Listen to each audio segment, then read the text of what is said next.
بسم الله الرحمن الرحیم. د ګواليري خلکو ته زمونږ دا خواست دی، زمونږ سره ټولې محکمې راغلي دي، اساسي په موقع ولاړ دی. زه تاسو ته د مټې ډي اس پي مخاطب یم. د خدای لپاره په خپلو بچو، په خپل قوم، په دې خپله خاوره رحم وکئ. د کورونو نه په زور مه راوځئ. ستاسو په دې دها کې ډېر زیات کیسونه رپورټ شوي دي د کرونا وایرس، او دا مرض که مزید خور شو نو دا به د کنټرول نه وځي.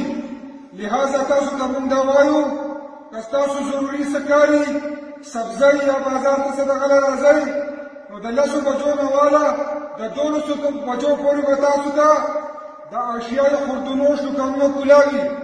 د دې نه علاوه میډیکل سټورې به تاسو ته کلاوي، خو سنګل به راځئ او خپله سودا به کوئ، خپل کور ته به ځئ.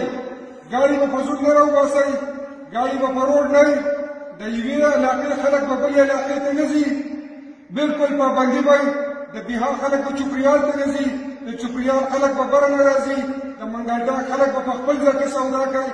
داسې هر کلي کې دوکانونه شته، خپل نږدې ګزاره کوئ. او د 15 ورځو دپاره موږ د چوپریال تانې چې څومره حدود دي دا کوارنټاین کوو. په دې کې به پابندي که څوک بل ځای ونیول شي نو سکیورټي فورسز به هغه چوټئ او نامعلوم مقام ته به وړي. نو لهذا زموږ تاسو ته دا درخواست دی چې دا خبره ګپ مه ګڼئ.